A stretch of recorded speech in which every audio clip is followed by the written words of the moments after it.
I am gaming. I am gaming. I am gaming podcast. Hey everybody, my name is Ivica. Thank you so much for being on the latest episode, which is episode 138 of I'm Gaming Podcast.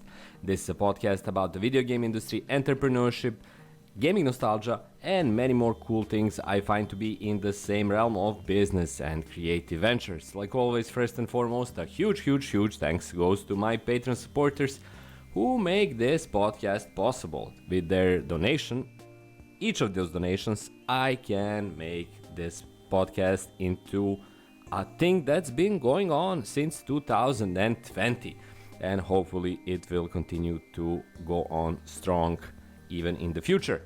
This is episode, like I said, 138, and it's all about the process of small iteration or creating small changes, small and important iterations in your game design development and game design process. Now, game design by default is something that is iterative, so you have many different versions of basically the same thing that you kind of try to streamline, figure out, adapt, modify, so that you set or meet a particular goal or group of goals you defined inside of your team or your single one-person game dev project. It doesn't matter. However, small iteration are something that often game designers and game developers overlook, waiting to get to a point where they accumulate enough changes so that they can put them in action. So you don't want to, in that mindset, create too small of a change because you think it can derail a project. In my experience, that is not true. Even the smallest iteration is important because it allows a particular project to kind of live, breathe, and grow. Capping those iterations on the level of importance or a level of scale at some particular value that you say to yourself, it's too small of a change to actually make it into a, for example, game design document or a prototype, is in my view faulty. Even the smallest changes, most trivial things, should be in the iterations because they can become something that is really important down the line. Like anything in game design, it's a living, breathing thing that grows, and a small thing now can become a medium thing later on or a huge thing even after that. Which is why it's important to have a kind of an understanding that small iterations are just as important as medium and big ones. They shouldn't fall through the cracks, because if they do, they can come back with a vengeance.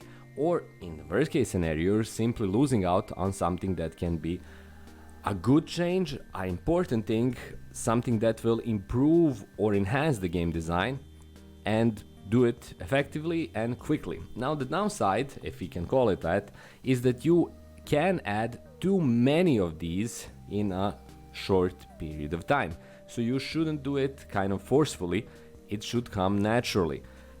If you see that you have a bunch of small iterations, that you don't do anything major or slightly more important, that's a problem as well, but that really rarely happens. Instead, people just say, this is too small, let's forget about it. That shouldn't happen. At least it should get its own document or its own tracking system where these things are kept. You don't have to employ them in the game design, for example, immediately in the game design document, GDD. You can place them at the side and then add them later on, but they should be there. Because if you thought about it, if you have something on your mental map, it probably means there is something, and at least it should be explored. Maybe it turns out into nothing major, that's okay as well, but it should be explored nonetheless. Because don't forget, the game design is basically about ideas, and even small iterations, small changes that come to your mind are ideas. They shouldn't be overlooked, they shouldn't be neglected or sidelined. They should be explored, they should be recognized, most importantly, and then explored. And if you design, the new design is something that you find isn't going anywhere, that's fine as well. But it should be left alone, because again, it can come back, and again, at best case, your game is slightly less good than it could be. You want to avoid that, and you want to keep these small iterations on your mental map, on your mental radar, as something that you can employ in your continuous game design, however that process looks. It can be something big and complex and very set up. It can be something loose that is more improvised. In any case, small iterations are just as important as big or medium ones, or even huge ones.